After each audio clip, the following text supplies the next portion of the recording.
Баспаймын жардын четин кулайбы деп, ичпеймин арыктан суу ылайбы деп, коркомун келе жаткан шайлооңордон, добушумду $100 сурайбы деп.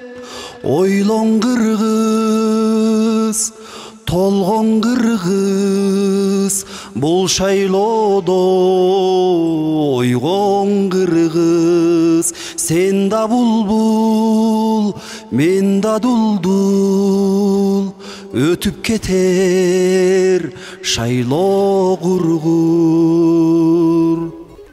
Ассаламу алейкум, урматтуу кыргыз элим. Алдыңкы шайлоодо утулбаңыздар. Эң башкысы сатылбаңыздар. Урматтуу мекеме кызматкерлери, сиздер коркпоңуздар. Сиздердин добушуңуздар үйдөгү балаңыздардын, неберелериңиздердин 5 жылдык келечеги экен, эсиңиздерден чыгарбаңыздар.